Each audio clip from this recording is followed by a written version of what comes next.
जय श्री माता जी। जय श्री माता जी। हाँ जसलीन, सुनाओ।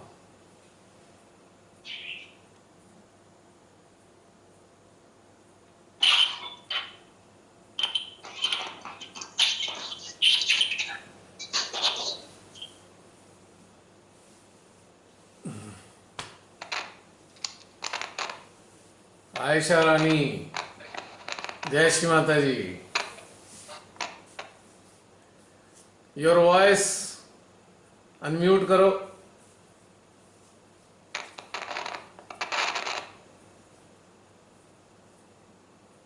आवाज नहीं आ रही?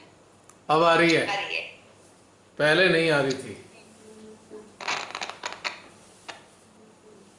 मैं जगी हूँ और वो पूरी सप्ताह में आपकी बातें मेरे दिल, मेरे जेहन में समाये रही। तो फिर मुझे नींद सच में आज नहीं आया था। मैं नहीं सोई थी। और आज का ध्यान बहुत ही आनंददायी, जो आत्मा और परमात्मा का मिलन, उफ क्या बात है, बहुत मजा आया इसमें।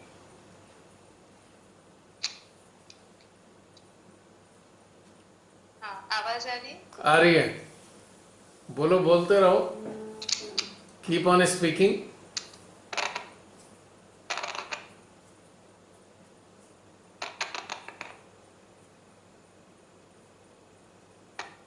हाँ, बोलो बोलो, और बोलते रहो। हाँ, आज जो आत्मा परमात्मा के सानिध्य में गए और उसका आनंद, इतना मजा आया, इतना आनंद आया कि रोम रोम जैसे ना पुलकित हो गए और पूरी शून्यता अवस्था में चली गई थी। सब कुछ खत्म हो गया, सब शून्य। और ऐसा बहुत ही अच्छा लग रहा था। ऐसा लगा आज संपूर्ण हुई हुई हूँ।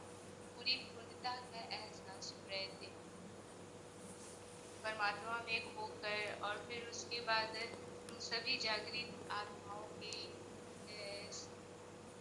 सभी जागृत आत्माओं से मिलकर बहुत ही मजा आया था। आज की यात्रा बहुत ही सच में आनंददायी थी, शुरुआत से ही अंत तक। एकदम ध्यान की अवस्था एक समान बरकरार रही। कभी बहुत मजा आया। और जब हम परमात्मा के संरक्षण में गए ना, तो उस समय मतलब एक अजीब सी फीलिंग्स हुई थी। मतलब एक अजीब सा एहसास हुआ। ऐसा कुछ क्षणिक क्षणिक सा था। बस कुछ देर के लिए ऐसी फीलिंग हुई ना, मतलब एक जबरदस्त सा एक ठंडक हवाओं का झोंका सा प्रतीत हुआ। और फिर वो विलीन हो गए, मतलब फिर वो मिट से गए। और फिर उसके बाद मैं खुद को महसूस नहीं कर पा रही थी, वो कहीं खो से गए थे। और बस शून्यता का एहसास हुआ। बहुत छोटी छोटी सूक्ष्म अनुभूतियां हुई है, जो मैं एक्सप्लेन नहीं कर पा रही हूँ, लेकिन बहुत अच्छा लगा था। Yes. चलो, बहुत अच्छी बात है, तुम्हारा जागरण सफल हुआ। मैं जाग वो थोड़ी बीच में नींद की आगोश में चली गई थी ना, तो को, कुछ दिनों के कोई लिए बात नहीं, बस। कोई बात नहीं, उसे हम कह सकते हैं योग निद्रा का आनंद उठाया तुमने। नींद रही है। लेकिन बहुत अच्छी यात्रा थी। मतलब कि जब हम ऐसे, पता है क्या होता है, जब जब हम ये हमारी आत्मा परमात्मा से मिलती है ना, उनके सानिध्य में जाते ही ऐसा लगता है कि मतलब जन्मों जन्मों के प्यासे हैं। मतलब एक खोज है, जो मिलने के बाद अपने आप को खुश महसूस कर। जैसे अभी मैं बोल रही हूँ ना, तो हमारे पूरी होल बॉडी में एक अजीब सी झंझनाहट और एक सेंसेशन की फीलिंग हो रही है पूरी बॉडी में और सहस्त्रार पे भी। तो परमात्मा से मिलने के बाद ना, कैसे बताऊं कि बहुत अच्छा लगता है। ऐसा लगता है कि मेरी जिंदगी सफल हुई और फिर कुछ भी बाकी नहीं है। बहुत अच्छी फीलिंग होती है। बहुत सुंदर। एक अद्भुत प्रेम, एक अद्भुत प्रेम की अनुभूति। मतलब एक ऐसा प्रेम जिसमें शब्द, एहसास, सब कुछ विलीन है, फिर भी सब कुछ है। मतलब सब कुछ है, फिर भी कुछ नहीं है। एक ऐसी प्रेम की अनुभूति होती है परमात्मा की गोद में जाकर। मतलब ऐसे बोले ना कि मतलब सब कुछ पाकर भी कुछ न पाना। ऐसा होता है, ऐसा अनुभव होता है। हाँ, ऐसे ही होता है, ऐसे ही होता है।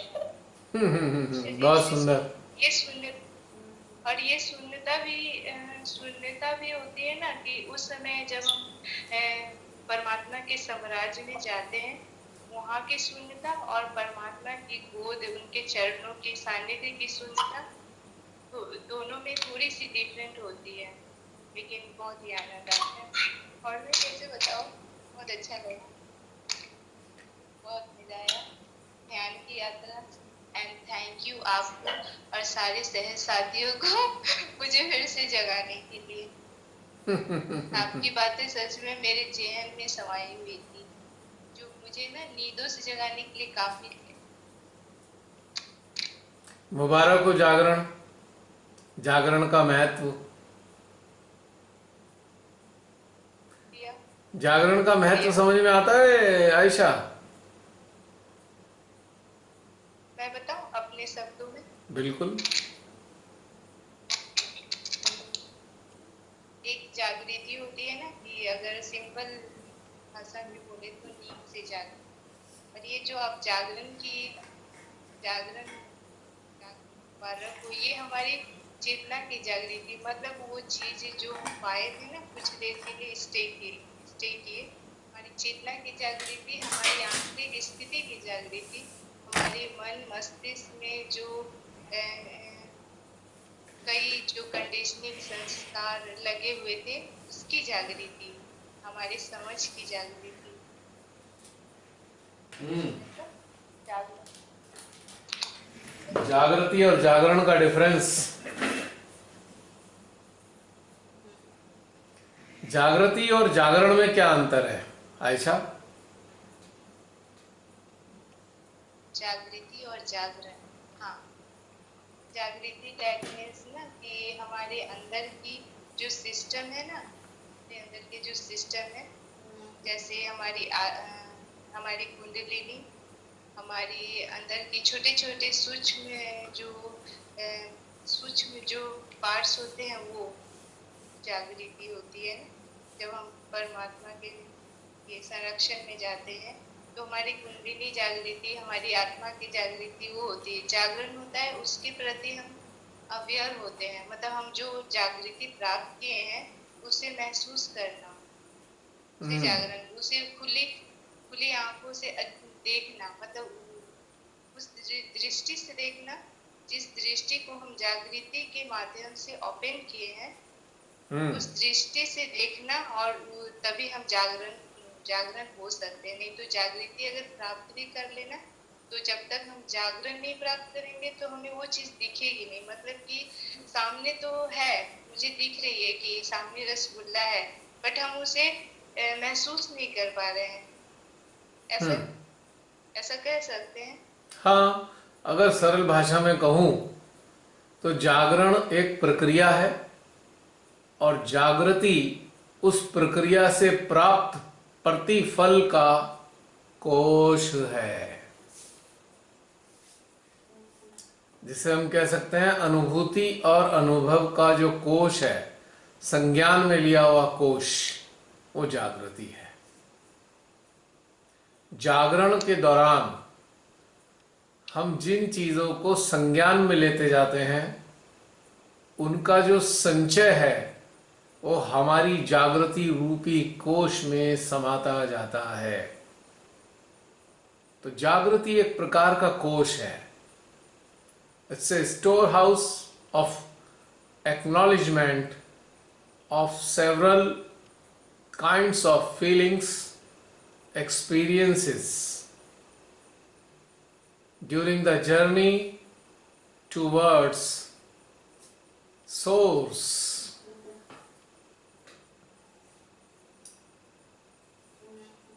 ध्यान भी एक प्रक्रिया ही है, जो जागृति के कोश को पुष्ट करता है, भरता है उसको। ध्यान के दौरान जरूरी नहीं कि सब लोग जागरण का आनंद ले रहे हों। यदि ध्यान के दौरान कोई मानव अपने पूर्व संस्कारों में लिप्त है, तो ध्यान का घटनाक्रम उसके जागृति कोश को पुष्ट नहीं करेगा। ध्यान के दौरान जागरण का घटनाक्रम आवश्यक है, और जागरण के घटनाक्रम को संज्ञान में लेना आवश्यक है, तभी जाकर जागृति बन पाती है। तो ऐसा समझ में आई बात?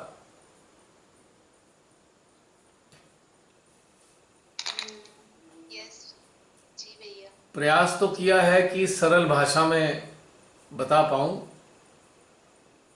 मतलब जितना मुझे सरल समझ में आता है उतना ही बता सकता हूं मैं।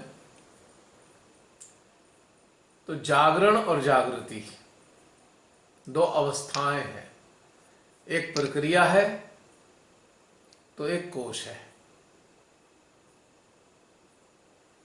तो ये दोनों इम्पोर्टेंस है, हमें परमात्मा हाँ, के सानिध्य का दोनों आनंद लेने दोनों के लिए। चूंकि एक दूसरे के पूरक हैं, इसलिए दोनों इम्पोर्टेंट हैं।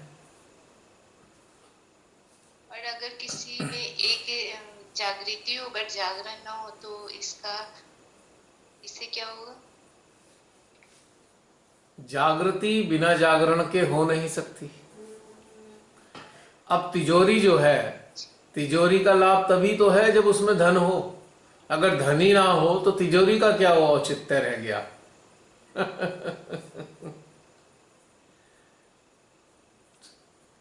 अच्छा, तो जागरण की प्रक्रियाएं धन के समान है, और जागृति आपकी लॉकर के समान है।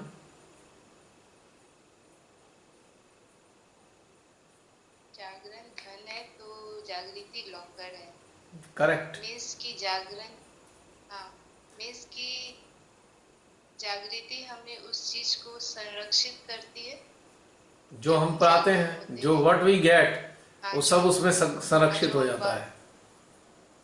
हाँ, जो हम पाते हैं ना, उससे जागृति हमें उसे संरक्षित करती है और साथ ही साथ हमें एहसास दिलाती है कि आपके पास है ये यस, जो चीज आपने यस, पाया है वो आपके पास वो है है। और उसका यूज कीजिए। है मतलब वो हाँ, हमें महसूस कराते हैं कि आप इससे भरपूर हो, आप इसका यूज करो। मतलब जब लॉकर लगा है तो धीरे धीरे अपने, क्योंकि जब धन भी है तो वो पड़े पड़े, अगर धन भी है वो रखे रहेंगे कहीं यूज नहीं होंगे तो वो भी तो बिल्कुल नुकसान है ना उसका भी। बिल्कुल तो हम बिल्कुल। जो कहने का मतलब है कि हम जो पाते हैं उससे पहले हम खुद खुद के अंदर संरक्षित करते हैं, रखते हैं और उसे महसूस करते हैं अपने अंदर, उसकी एक एक सूक्ष्म अवस्थाओं को अपने ऊपर आजमाते हैं, महसूस करते हैं उसकी अनुभूतियों को बहुत सूक्ष्मता के साथ महसूस करने के बाद तब जाकर लोगों में बांटते हैं, ताकि हम अच्छी तरीके से उसके अंदर जब हम किसी को जागृति दे रहे हैं या किसी को हम अपनी एनर्जी के माध्यम से उसे बता रहे हैं, तो जो हमने महसूस किया है जब तक हम महसूस नहीं करेंगे ना तो प्रॉपर हम किसी को दे नहीं सकते हैं ना। यानी कि ये उसका कहें, फायदा जब तक तिजोरी में धन नहीं होगा तो उसे बांटेंगे कैसे? बांटेंगे कैसे, और धन का यूज क्या क्या है, कैसे उसके फायदे नुकसान भी तो पता होता है जिसके पास धन होते हैं। हाँ, तभी तो वो बांटता है कि हाँ, कि कोई गरीब है तो उसे धन दे दो, यानी जिसे एनर्जी की आवश्यकता है, जो विलाप कर रहा है, जो पीड़ित है, उसे एनर्जी दो ताकि उसकी थोड़ी पीड़ा कम हो। करेक्ट। और एक इंटरेस्टिंग घटनाक्रम होता है, ध्यान ध्यान एक यात्रा है, और इस यात्रा की साक्षी हमारी चेतना है, और इस ध्यान की प्रक्रिया के दौरान जागरण की प्रक्रिया और प्रारंभ हो जाती है, और जागरण की प्रक्रिया के प्रति यदि हम सचेत हैं तो जो हम प्राप्त करते हैं जागरण में, वो जागृति रूपी तिजोरी में संचित होता जाता है। और इस यात्रा से पहले जब यात्रा का प्रारंभ होता है तो मन अमन में परिवर्तित हो जाता है। जब तक मन अमन में परिवर्तित नहीं होगा तब तक ध्यान यात्रा का प्रारंभ ही नहीं होगा। तो मन का अमन होना, चेतना का साक्षी होना, जागरण का घटित होना और इन सारे अनुभवों का जागृति रूपी तिजोरी में संचित होना, तब जाकर यह पूरा का पूरा घटनाक्रम संपन्न होता है। और उसके बाद हम कह सकते हैं कि हमें ज्ञान हो गया।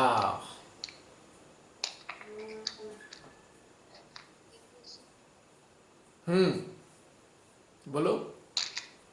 आपने बोला ना मन और अमन, मन जब अमन में परिवर्तित हो जाए तो हमें मतलब कैसे महसूस होगा कि मन हमारा अमन में परिवर्तित हो गए। अर्थात इसका मतलब यही कि क्या जिस चीज में हम लिप्त हैं, जिस चीज में हमारे सांसारिक जीवन या कुछ भी है जो हमारे से रिलेटेड है उसमें लिप्त है, तो और जब हम उस चीज से परे हो जाए यानी अटैच होकर भी डिटैच हो जाए तो क्या वो अमन है? लिप्तता, अगर वो नहीं है, अगर लिप्तता है तो अमन नहीं हो सकता, तब तक मन ही रहता है। जब लिप्तता समाप्त होती है तभी अमन घटित होता है, और जब अमन घटित होता है तो ध्यान शुरू होता है, और जब ध्यान शुरू होता है तो चेतना का विकास होता है।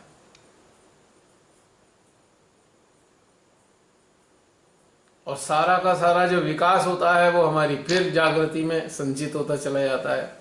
तो इसलिए चारों का, इन चारों का भी महत्व है पूरा। मन का, चेतना का, चित्त का और आपकी जागृति का पूरा महत्व है। अगर चित्त सचेत ना हो, अगर चित्त सचेत ना हो तो जो भी हम प्राप्त कर रहे हैं वो निष्फल हो जाएंगे, निष्क्रिय हो जाएंगे, बेकार हो जाएंगे। चित्त की सजगता ही वो सारी चीजें घटित कराती है हमारे अंदर। इसलिए इन चारों को हम आमंत्रित करते हैं अपने हृदय में।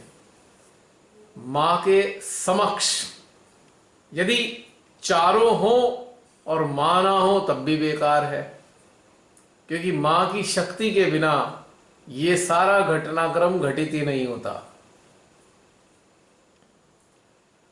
और मां कहाँ रहती हैं? हमारे हृदय में। तो हमारे हृदय में उपस्थित होना भी अनिवार्य है, ये अन्यथा कहीं होगा ही नहीं, क्योंकि मां का स्थान ही हृदय है। तो हृदय, मां का होना, मन का होना, चित्त का होना, चेतना का होना और जागृति का होना बहुत आवश्यक है। इसीलिए ये सारी चीजों का आह्वान हम करते हैं प्रारंभ में। बहुत सारे सहजी ये रटा रटाया सा वाक्य सुनकर कभी कभी बोर भी हो जाते होंगे। हर बार एक ही तरीके से बताना, मन चित्त चेतना जागृति आ जाओ। अब समझ में आया? क्योंकि इसके कहने से जब इन शब्दों को बाहर निकाला जाता है, कहा जाता है, तो जितने भी लोग कनेक्टेड हैं वो ऑटोमेटिकली धीरे धीरे इस कहने के बाद अपने भीतर में आ जाते हैं। एक प्रकार से घंटी बजाना हुआ ये। जैसे पहले पहले वो स्कूल में घंटी होती है ना लटकी हुई, कि भाई उसे घंटी बजाई तो पता लगा अब स्टूडेंट्स ने क्या करना है, क्लास में पहुंचना है। तो एक प्रकार की ये चारों चीजों का वर्णन एक प्रकार की घंटी बज जाती है कि चलो भाई, जो यात्रा में शामिल है अब वो घटनाक्रम शुरू होने वाला है, आ जाओ। तो ये बिना बात के नहीं है हर बार रिपीट करना। अब जैसे स्कूल जाते हैं, अब स्कूल में रोज ही घंटी बजती है, घंटी तो रोज ही बजेगी ना अलर्ट करने के लिए। तो आज लगभग 1.5 साल बाद इन चारों के बताने के महत्व को आज बताया जा रहा है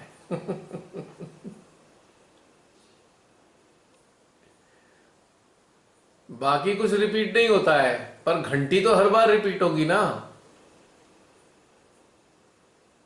क्योंकि घंटी से ही, घंटी की आवाज सुन के ही बच्चे आएंगे ना क्लासरूम में और क्लास लेने वाली टीचर हैं श्री माता जी साक्षात। घंटी बजी और बच्चे क्लासरूम में पहुंचे और माँ वहां मौजूद है पढ़ाने के लिए हमें, हमारे हृदय रूपी क्लास में। है ना इंटरेस्टिंग बात। और घंटी कौन बजाता है? घंटी बजाता है चपड़ासी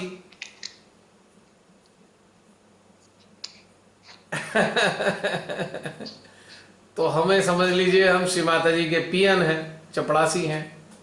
माँ क्लास लेने वाली है तो घंटी बजाकर सचेत कर रहे हैं, चलो चलो चलो क्लास शुरू होने वाली है, पहुंचो पहुंचो। है आयशा? सही कहा आपने। लेकिन घंटी तो तब भी बजती है जब हम ओम का उच्चारण करते हैं ना, तो जैसे ओम का उच्चारण शुरुआत में ध्यान की शुरुआत होती वो है, घंटी नहीं है, ओम के उच्चारण के वो घंटी नहीं है, वो असेंबली में होने वाली प्रेयर है। अच्छा, मतलब क्लास के पहले जो घंटी होती है वो वो वो घंटी है वो असेंबली में जिनका होने वाली उच्चारण। प्रेयर है। प्रेयर होती है ना, अच्छा। Lord's prayer.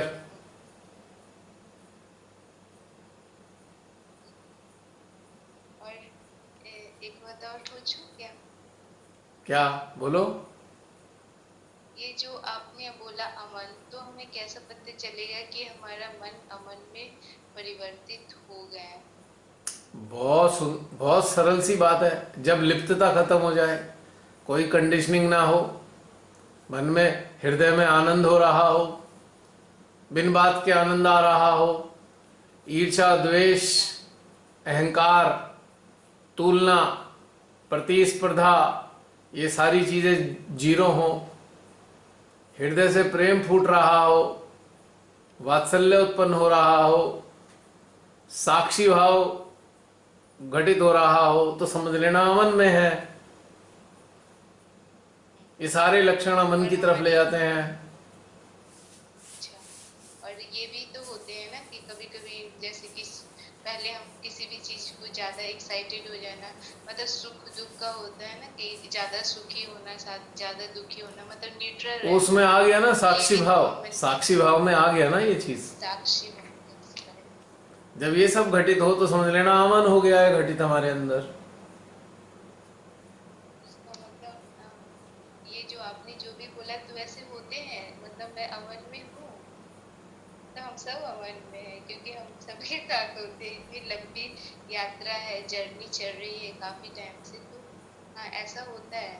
लिप्तता कभी कभी होती है ना, तो सडनली हमारे वो इंडिकेट भी कर देते हैं हमारे माइंड, हमारा हृदय कि आप गलत ट्रैक पे जा रहे हो, मतलब वो हमें समझ आ जाती है ऐसे कि मतलब वो हमें दिखती है कि हमने ये शायद इसमें ज्यादा लिप्त हो रहे हैं या कुछ मिस्टेक हो रहा है, मतलब कुछ अगर गलत होती है तो हमारा हृदय उसे इंडिकेट करता है कि दिस इज रॉन्ग। या वही तो कभी मैं कह रहा जैसे कि हूँ, हाँ वही तो जैसे हम कह कि रहे सवाल हैं होते हैं ना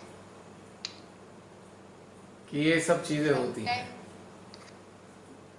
समटाइम जैसे कि हम सवाल करते हैं ना अपनी आत्मा से कि क्या मैं ये करती हूँ, क्या, मतलब बहुत सारे सवालात होते हैं, तो उस समय भी जो हम नहीं करते हैं, मतलब जिस चीज से जो हमारी लाइफ में सक्सेस नहीं होती, तो वो भी इंडिकेट करती है अरे ये मैं करती हूँ, ये नहीं करती हूँ, तो ऑटोमेटिक सवाल जवाब के आंसर मिलते रहते हैं कि क्या किसी को देखकर इस टाइप से होता है, तो वो हमारा हृदय इंडिकेट करते हैं, पता चलता है। बिल्कुल बिल्कुल सही, बिल्कुल सही बोला तुमने, परफेक्ट। हाँ, तो और thank you so much Shri Mata जी का, आपका नहीं, आप सबका क्योंकि आप तो धन्यवाद लीजिएगा नहीं ना, तो श्री माता जी का बहुत बहुत थैंक यू हमारे हृदय को थोड़ा जागृत, इतना जागृत करने भाई के लिए। धन्यवाद तो वो और रिसीव आप, करे, धन्यवाद तो वो रिसीव करे जो कुछ कार्य करे। मैं तो कुछ करता ही नहीं, तो मैं धन्यवाद कैसे रिसीव हाँ कर वही सकता हूँ? तो, आप तो कुछ नहीं करते। नहीं मैं करी, और मैं धन्यवाद सभी सह साथियों को तो दूंगी, क्योंकि जब जब मैं थोड़ी सी बैक जाती हूँ ना, वो सब आपको थोड़ा सा बनता है, तो आप रख लीजिएगा। क्योंकि क्योंकि जब थोड़ी सी हमारे सह साथी में कोई भी होता है ना, तो बैक जाते हैं ना थोड़ी सी भी किसी भी सिचुएशन से, तो सभी लोग अपनी एनर्जी से उसे फिर अपने साथ ले आते हैं। तो ये बहुत अच्छी है, we are family, good family, इसीलिए एनर्जेटिक इसीलिए फैमिली। सामूहिकता का महत्व है। और खासकर ऐसी सामूहिकता, हम्म। ये ऑनलाइन वाली, खासकर ऐसी सामूहिकता जो हमारे हृदय से जुड़ी है, सामूहिकता हृदय ये से ही जुड़ी सामूहिकता। होती है, अन्यथा वो सामूहिकता ही नहीं ये होती।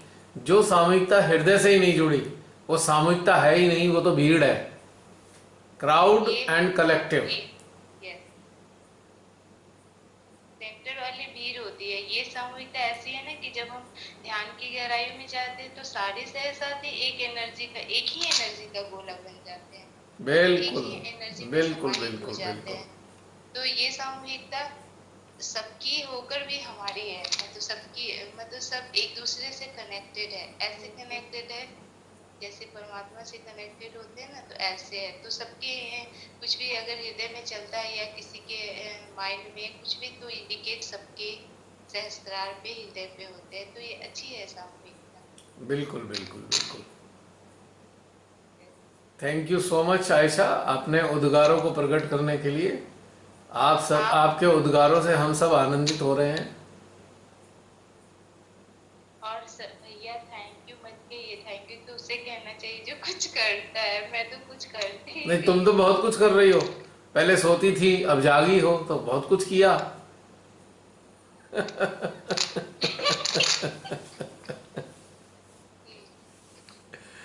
चलिए। अच्छा, और कोई अन्य? आयशा, समाप्त हो गया तुम्हारा? जी जी, थैंक यू सो मच।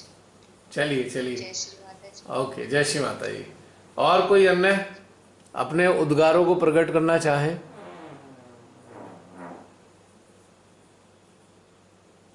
जैसे बोल रही हूँ। हम्म।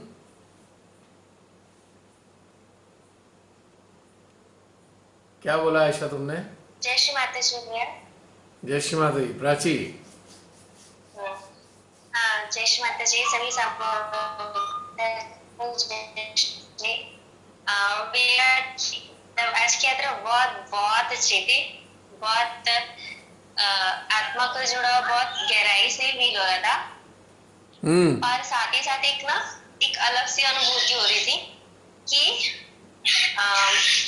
मतलब जैसे कि कनेक्शन हमारे सहस्त्र हृदय पे तो है ही, लेकिन ना आज मुझे बैक आ गया पे ना एक बहुत तीव्र एक वैक्यूम बन रहा था, और वो वैक्यूम ना मुझे अब मेरी आत्मा पे भी प्रतिबिंबित हो रहा था। और जैसे जैसे वो वैक्यूम बढ़, मतलब वो खिंचाव पड़ता था, वैसे वैसे ना मेरी आत्मा अनुभूति में भी ना मुझे वो वो कंपन फील होता था। हम्म। और तो ये, और ऐसे लग रहा था कि जैसे ये दोनों चीजें एक डोर से बंधी है, मतलब एक दूसरे को रिफ्लेक्ट कर रही है। और साइड बाय साइड वो शुद्धि के पेट में भी एक अच्छा खिंचाव फील हो रहा था, एक खिंचाव ही, मतलब एक बन रही थी। और फाइनली जब आत्मा में परमात्मा की अनुभूति जब फील होने लगी ना, तो फिर जाके वो बैक आ गया कि जो एकदम तीव्र खिंचाव वाली जो एक अनुभूति बहुत अच्छी थी, मतलब प्यारी सी लग रही थी मुझे, तो बहुत आनंदमयी लग रही थी। तो वो धीरे धीरे शांत हो गई, तो अच्छा लग रहा था। तो बस मतलब बस इतना ही। तो अच्छा। मतलब मैं ये पूछना चाह रही थी कि ये जो मुझे कनेक्शन फील हो रहा था, जो ऐसे बैक आ गया और मेरी आत्मा में एक डोर फील हो रही थी, वो मतलब मैं उसे किस तरह से समझूं? इसको ना प्राची, इसको ना 9 बजे करीब कफ सिरप पिला दिया करो, थोड़ी देर, थोड़ा सा सो जाएगा ये।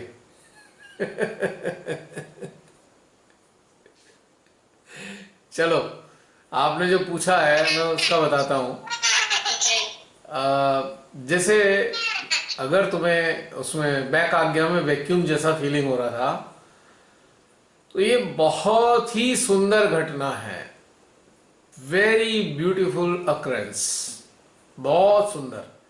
जानते हो ये कब घटित होता है? जब हमारे भीतर से समस्त प्रकार का आक्रोश, रिटेलिएशन शून्य हो जाता है, तब हमारा बैक आज्ञा में वैक्यूम बनता है।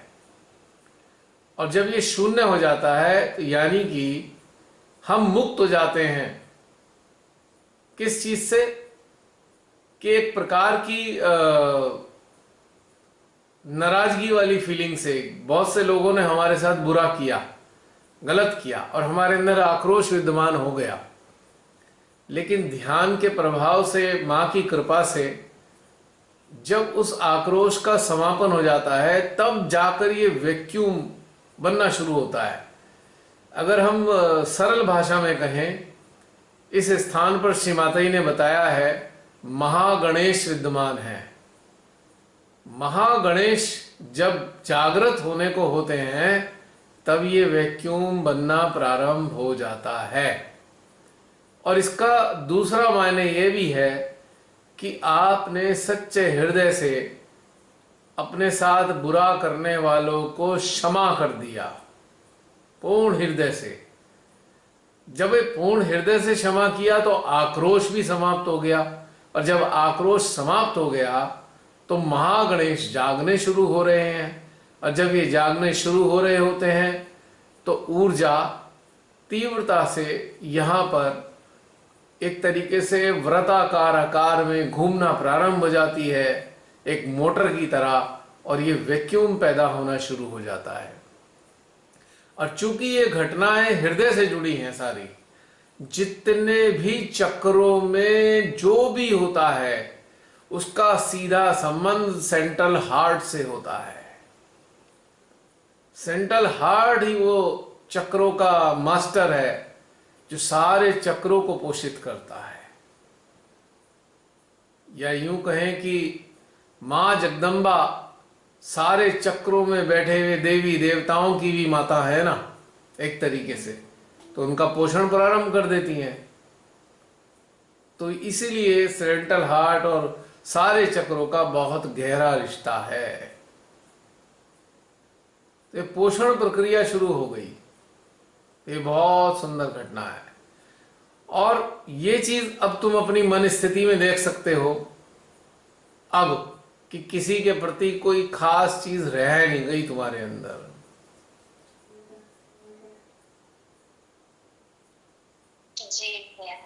ये घटित ही तब होता है, ये वैक्यूम बनता ही तब है जब खाली हो जाते हैं हम लोग। और अभी तो चूंकि आज की तारीख में हम पूरी की तरह से आत्मा में डूबे हुए थे। जब आत्मा में डूबे हैं तो मन नाम की संस्था तो जीरो हो चुकी। जब मन ही नहीं है तो आक्रोश का भी कोई काम नहीं है। मन है तभी तो आक्रोश है। मन ही समाप्त हो गया तो फिर आक्रोश भी समाप्त हो गया। जब आक्रोश समाप्त हो गया तो महागणेश की शक्तियां कार्य करने लगी। और जब वो कार्य करनी शुरू हो गई तो सेंट्रल हार्ट का संबंध डायरेक्ट आपके बैक आज्ञा से शुरू हो गया और आदान प्रदान शुरू हो गया ऊर्जा का। समझ लो महागणेश जो जागृत हुए तो मां जगदम्बे को नमन कर रहे हैं, और मां जगदम्बे श्री गणेश का प्रेम पाकर गदगद हो रही हैं और उनको वापस वात्सल्य प्रदान कर रही हैं। हम इसे ऐसे भी कह सकते हैं। जब तक एक बच्चा सोया है, सोते बच्चे को भी माँ प्रेम तो बहुत करती है, पर सोते बच्चे को माँ का प्रेम पता नहीं चलता। और जब बच्चा जागता है और माँ जब प्रेम करती है तो बच्चा भी गदगद हो जाता है, अभिभूत हो जाता है, तो उस प्रेम का वो प्रतिकार करता है। तो यही घटनाक्रम घटित होता है, बिल्कुल ऐसा ही है ना। जी भैया, बहुत सुंदर। तो ये घटनाक्रम सूक्ष्म रूप में हमारे अंदर घटित होती रहती है, और हम चूंकि पूरी तरह सजग नहीं होते, हमें समझ नहीं आता कि हमारे अंदर हो क्या रहा है। और फिर बहुत से क्या करते हैं, वो छोड़ देते हैं उसको, बस वही कहेंगे भाई हाँ ये हो गया वो हो गया, लेकिन उन्हें पता नहीं चल रहा हो क्या रहा है। यानी कि जो हो रहा है उनकी सुप्त अवस्था में ही हो रहा है, एक तरीके वो सोए हुए हैं, और जो घटनाक्रम हो रहा है वो संज्ञान में नहीं ले पा रहे। एक सोते हुए इंसान को आप खाना खिला सकते हो, पर उसे पता नहीं चलता कि वो खाना खा रहा है, और ना खाने का स्वाद आता, और ना उसे ये पता लगता खाया क्या है। या ये कहें कि अत्यधिक नशे में डूबा हुआ इंसान बहुत अच्छे भोजन का आनंद नहीं ले पाता, बस वो खाता तो है पर उसे समझ नहीं आ रहा होता कि कितना बढ़िया खाना है, कैसा है, टेस्ट कैसा है, इस खाने में क्या क्या पड़ा हुआ है, इंग्रेडिएंट्स क्या है, उसे कुछ नहीं पता लगता, बस वो खा रहा होता है। तो सजग होना बहुत जरूरी है। ध्यान में, ध्यान की यात्रा के दौरान जो सजग नहीं है उसकी यात्रा को तो आधी अधूरी ही समझो। परमात्मा का प्रेम तो मिल जाएगा उसे, जैसे सोते हुए बच्चे को माँ का प्रेम मिल जाता है, पर उससे उसे समझ नहीं आएगा, उसे लाभ नहीं होगा, और माँ का भी पता नहीं चलेगा कि माँ उसे प्रेम दे रही है नहीं दे रही, मालूम नहीं। इसलिए जो लोग सुप्त अवस्था में रहते हैं ना, तो उन्हें माँ के प्रति विश्वास नहीं होता, और बार बार चिंतित होते रहते हैं, चिंतित होते रहते हैं। वो वही लोग हैं जो सोए हुए हैं अभी भी, मतलब आत्म साक्षात्कार प्राप्त होने के बाद भी जो लोग चिंतित हैं, चिंता में डूबे रहते हैं, वो वही लोग हैं जो सोए हुए हैं, सुप्त अवस्था में हैं। और अगर जाग भी गए हैं तो सजग नहीं है, सजग नहीं है। असजग ना रहने के कारण जो खास चीजें हैं उन्हें प्राप्त नहीं हो पा रही, और वो चिंतित ही अपना जीवन बिताए जा रहे हैं। सहज में आने के बाद भी चिंता करते हैं, है ना, आत्म साक्षात्कार के बाद भी चिंता करते हैं, ध्यानस्थ होने के बाद भी चिंता करते हैं, माँ का एहसास होने पर भी जो है पूरी तरीके से चिंता खत्म नहीं होती उनकी। तो वो वही लोग हैं जो सुप्त हैं, सोए हुए हैं, अभी जागना शेष है ना। जी भैया। ठीक है ना प्राची बात? हाँ बिल्कुल सही। तो हमारे उन सारे साथी, सहज साथी जो इस YouTube के जरिए वीडियो को देख रहे हैं या सुन रहे हैं या इसके साथ ध्यान का आनंद ले रहे हैं, आप सब भी इस बात का ध्यान दीजिए कि 20-20 साल, 25-25 साल आप सबको हो चुके, मान लो आप में से कुछ को हो चुके हैं, कुछ को 5 साल हुए, कुछ को 10 साल हुए, और आप सबके हृदय में ये प्रश्न रहता है हमारे को गहनता कैसे प्राप्त होगी, कैसे गहन होए हम, कैसे गहन होए।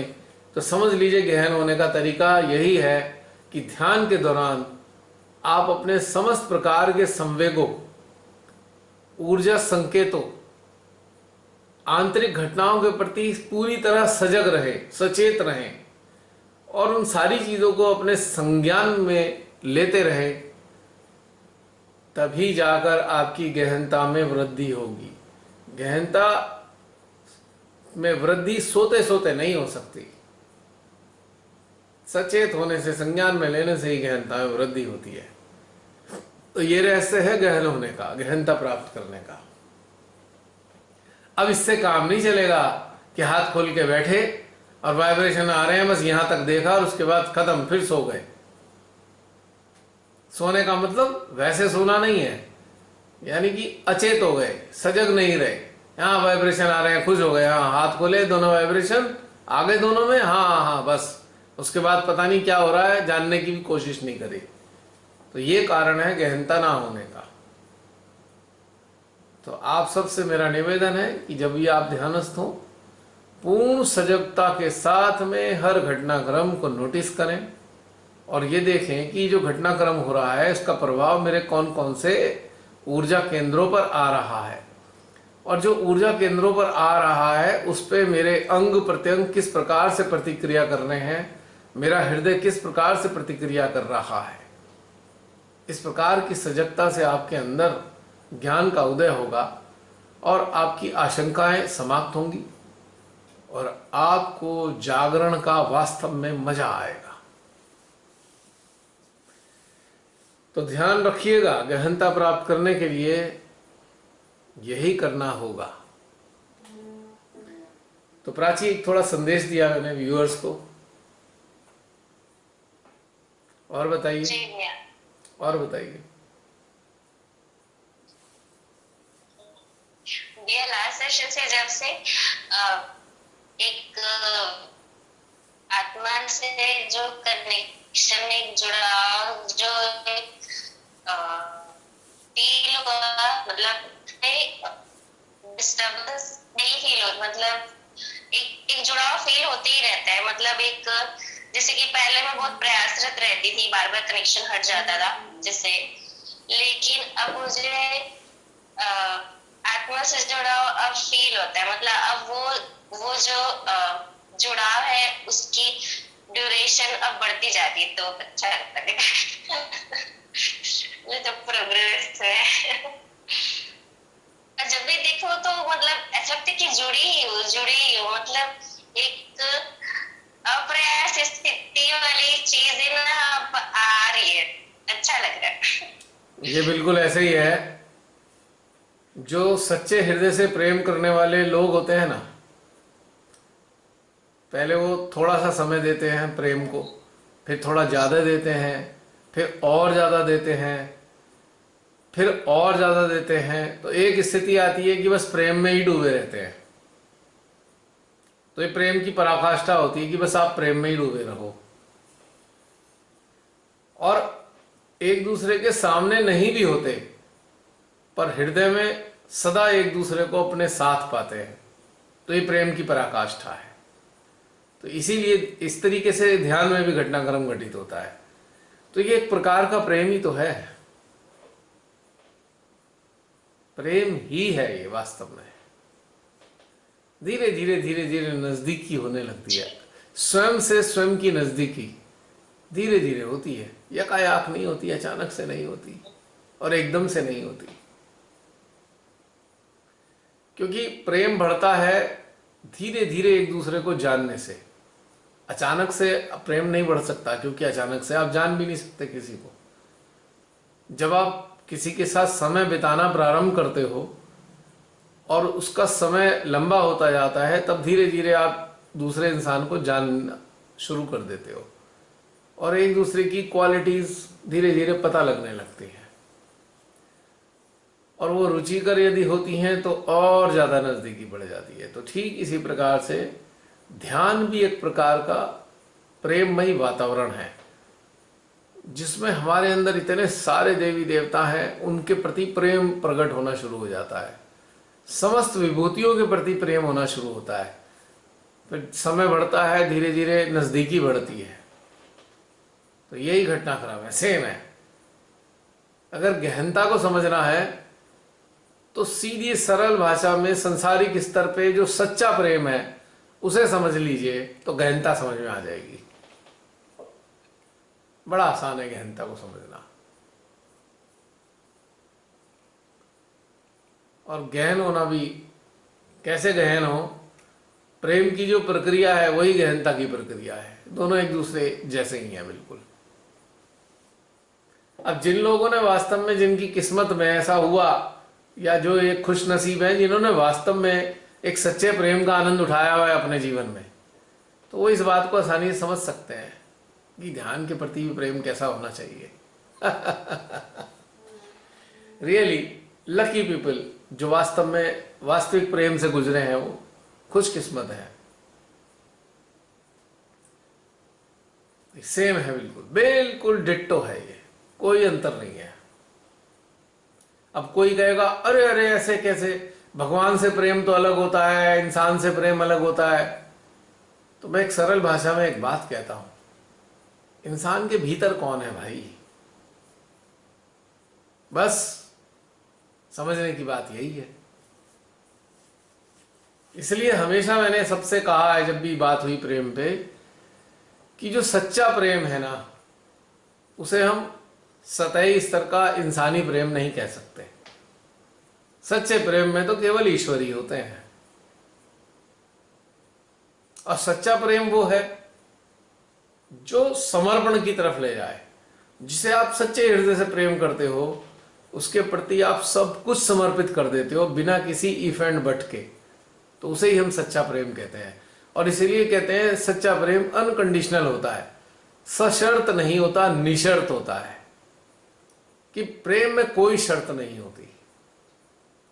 तो ठीक यही घटनाक्रम हमारे भीतर है कि हम परमेश्वरी के साथ कोई शर्त नहीं रखते कि हम आपके नजदीक हो रहे हैं, आप हमारा ये कर देना वो कर देना, कुछ नहीं। समर्पण के ऊपर आधारित है सच्चा प्रेम।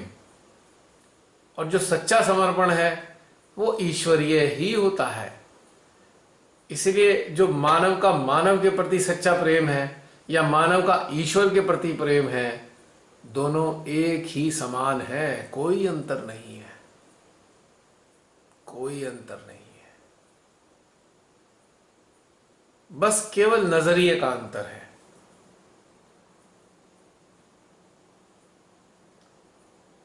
एक नजरिए में हम प्रत्यक्ष में अपने प्रेमी को देख पाते हैं, तो दूसरे नजरिए में हम अप्रत्यक्ष रूप में परमात्मा को देख पाते हैं, महसूस कर पाते हैं। यदि मानव संसार में वास्तव में सच्चा प्रेम करे तो वो भी मुक्त हो जाता है, और कोई ईश्वर से सच्चा प्रेम करे तो वो भी मुक्त हो जाता है। दोनों ही प्रकार के प्रेम में मुक्ति आसान हो जाती है। सच्चा प्रेम निर्लिप्तता पर आधारित होता है, और ईश्वर के प्रति सच्चा प्रेम वो भी निर्लिप्तता के ऊपर आधारित होता है। यानी कि दोनों ही प्रकार के प्रेम की जो प्रॉपर्टीज हैं वो एक सी हैं बिल्कुल।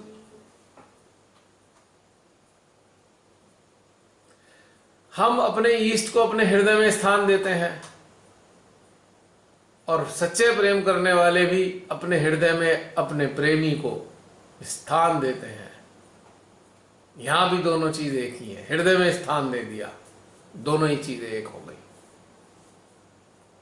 अब चूंकि प्रेम का प्रतिपादन केवल और केवल परमपिता परमेश्वर ही करते हैं, यानी कि जब कोई मानव इस समर्पण की इस हद तक पहुंच जाता है, निर्वाज्यता की इस हद तक पहुंच जाता है, निर्लिप्तता की इस हद तक पहुंच जाता है कि वो हर हाल में अपने जो जो प्रेमी है उसके कल्याण की ही सोचता है निरंतर, केवल केवल उसके कल्याण की। तो उस क्षण परमात्मा अपने हृदय से उन प्रेमी प्रेमिका को प्रेम प्रदान करते हैं। वो सामान्य प्रेम नहीं होता, वो शारीरिक आकर्षण से बंधा हुआ प्रेम नहीं होता, वो आत्मा का प्रस्फुटन है दूसरी आत्मा के लिए, उच्च कोटि का प्रेम होता है। तो सच्चा प्रेम क्या है?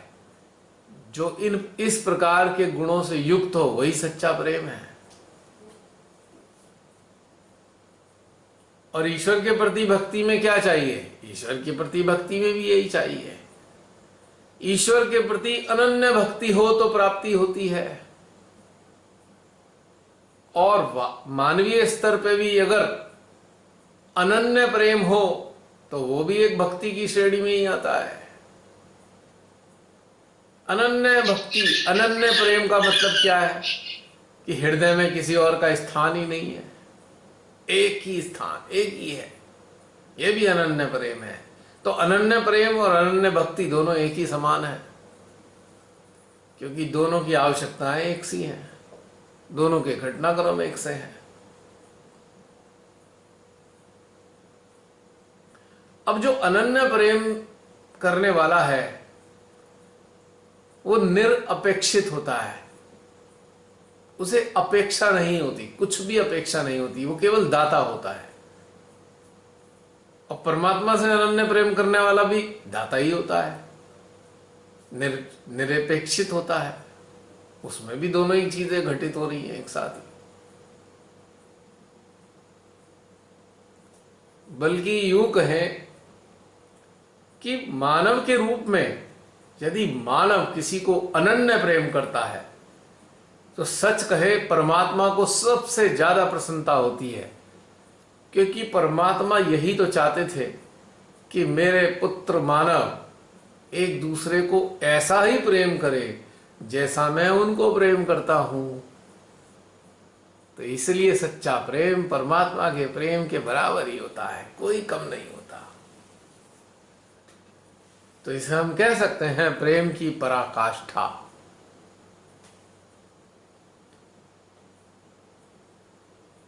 है तो प्रेम का रहस्य और प्रेम की डेफिनेशन समझ में आ गई? जी भैया, बहुत सुंदर तरीके से बताया आपने। है प्रेम का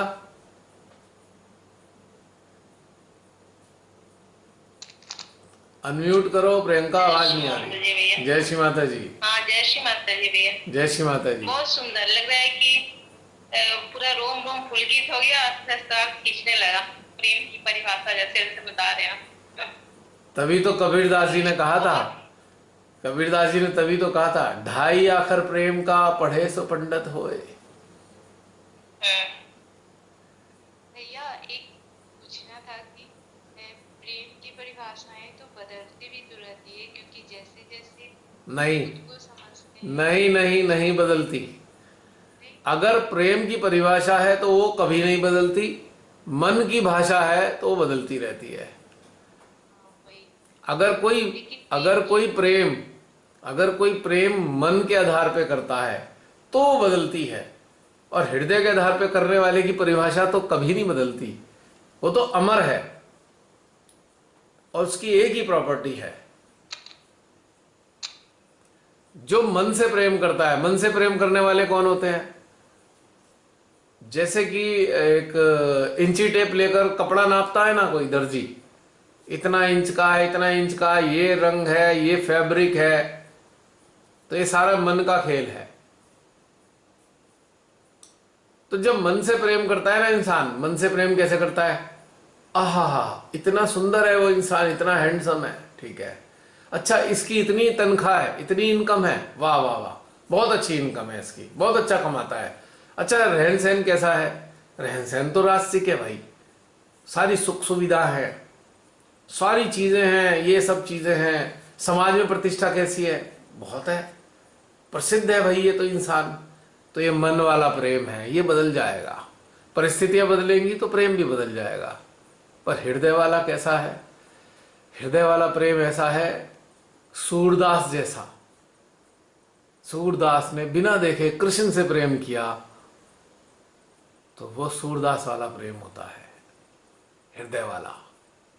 वो महसूस करने पर आधारित होता है, और हृदय वाले प्रेम को ये सब नहीं दिखाई देता। हृदय वाले प्रेम को तो हृदय ही दिखाई देता है, तो ये परिवर्तित नहीं होता, ये सच्चा प्रेम कहलाता है।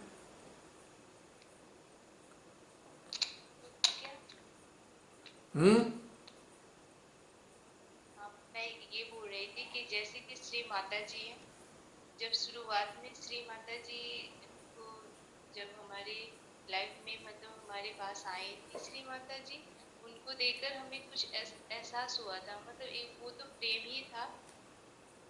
और जब धीरे धीरे जब हम उन्हें अपने हृदय में इसे हम फिर ये जो तुम कहना चाह रही हो ना, मैं समझ गया, ये प्रेम के चरण है, चरण, दौर, फेजेस। वो मैं पहले ही बता चुका हूं कि शुरुआत में जब जो लोग मिलते हैं प्रेम करने वाले, तो बहुत थोड़ा टाइम होता है, फिर टाइम बढ़ता है, फिर धीरे धीरे एक दूसरे को जानते हैं। तो ये तो प्रेम के चरण हैं, फेजेस ऑफ लव। ये बदलाव नहीं है, परिवर्तन नहीं है, फेजेस है। एडवांस हो रहा है प्रेम, आगे बढ़ रहा है, एक एक चरण पार करते हुए जा रहा है। जैसे हम सीढ़ियां चढ़ते हैं, पहली सीढ़ी, दूसरी सीढ़ी, तीसरी सीढ़ी, चौथी सीढ़ी, और हर सीढ़ी का थोड़ा वातावरण अलग अलग होता है ना, हाइट अलग होती है। कहते हैं ना प्रेम परवान चढ़ रहा है। तो परवान चढ़ने का मतलब क्या है? प्रेम जो है अलग अलग फेजेस से गुजर रहा है, अलग अलग चरणों के जरिए ऊपर की तरफ चल रहा है। तो ये परिवर्तन नहीं है प्रेम का। परिवर्तन का संबंध केवल मन से है प्रेम के मामले में, और हृदय के मामले में प्रेम तो सदा सनातन है, सदा सनातन, हमेशा एक सा ही होगा, कोई अंतर नहीं है। अच्छा, तो मैं ये, जैसे कि ये जो आज हमें वो प्रेम की जो सूक्ष्मता का एहसास होता है, तो क्या ये चरण का ही प्रभाव है जो हमने धीरे धीरे चरण यस, पार किया और उन्हें अपने हृदय में बसाते गए, और आज हम उन प्रेम को, परमात्मा के प्रेम को सूक्ष्मता के साथ उनकी छोटी छोटी, मतलब उन्हें अपने हृदय में, अपने पूरे रोम रोम में महसूस करते हैं। तो मीन्स कि हमने जो चरण पार किया उसी का नतीजा है। Yes, of course, yes. ये चरण है, यानी कि फेजेस हैं। ये बदलाव नहीं है, ये ना ना परिवर्तन ना, नहीं है, ये चरण। ये बदलाव नहीं है। जैसे हम कक्षाएं पास करते हैं, पहली कक्षा, दूसरी कक्षा, तीसरी कक्षा, चौथी कक्षा, यानी कि पढ़ाई तो है ही, पढ़ाई और प्रेम एक ही बराबर। लेकिन जो कक्षाएं हैं वो चरण है प्रेम के, पढ़ाई के स्टेजेस हैं, stages of education, first class, second class, third class, fourth class. लेकिन एजुकेशन इज देयर, पढ़ाई पढ़ाई है, प्रेम प्रेम है, चरण हो सकते हैं अलग अलग।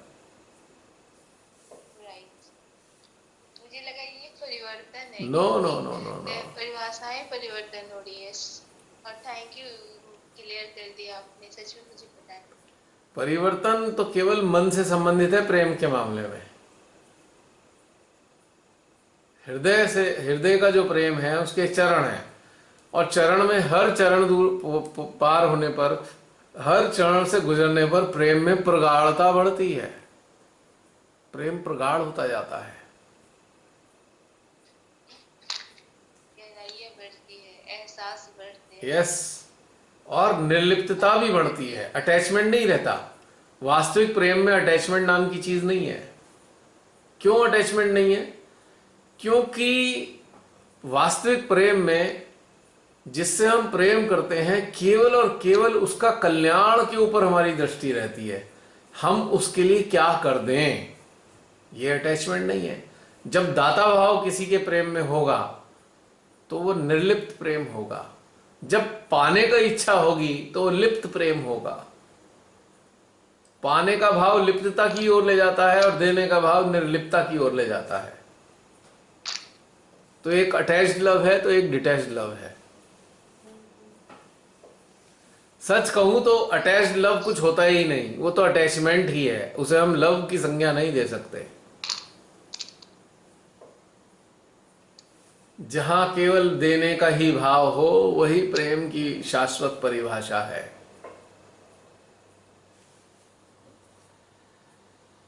तो प्रेम बदलते क्या है? बदलाव किस चीज का आता है? बदलाव क्यों आता है? जब प्रेम में अपेक्षाएं होती हैं तभी प्रेम बदलता है, और दाता भाव होता है तो सदा सनातन होता है प्रेम। प्रेम कभी नहीं बदलता जब दाता भाव होता है।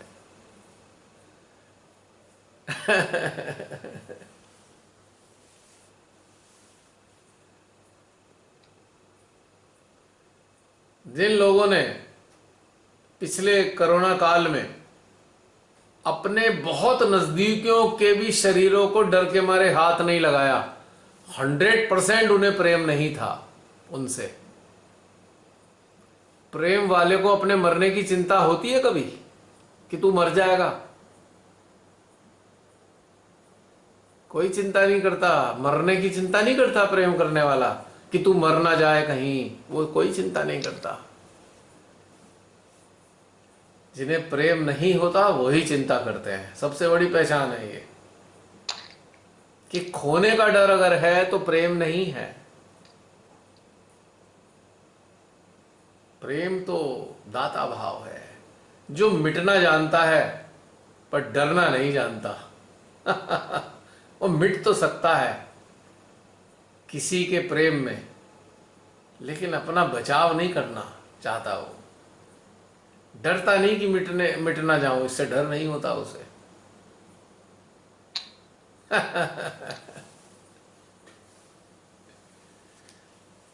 तो आंकलन कर सकते हैं हम सब अपने अंदर अंदर में, वास्तव में प्रेम है क्या हमें? किससे प्रेम है हमें? बच्चे से है, माता पिता से है, किससे हमें प्रेम है? हम आंकलन कर सकते हैं इस आधार पे। है आयशा? यस भैया। आया मजा प्रेम की परिभाषा का?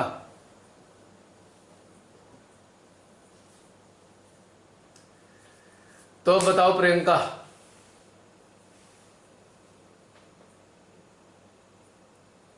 हाँ प्रियंका बोलो।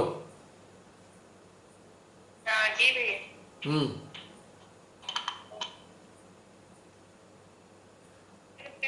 काफी बैंक था। हैं? हंसा चक पे। क्या बोला? हंसा चक्र पे वैक्यूम फील हुआ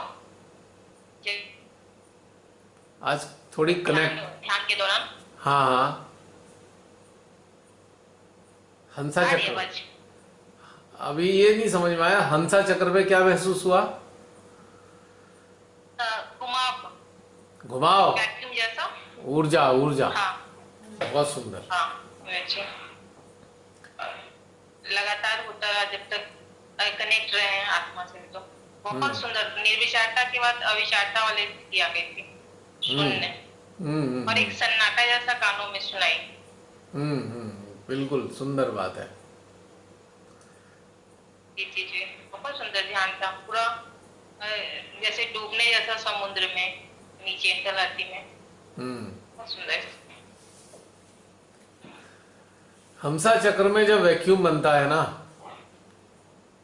तो इस बात का द्योतक है कि आपकी जो चेतना है, आपकी चेतना जो है वो परम के साथ एकाकार हो रही है। यानी कि उस क्षण आचार और विचार दोनों समाप्त हो जाते हैं। आचरण और विचार, आचार और विचार इसे कहते हैं ना।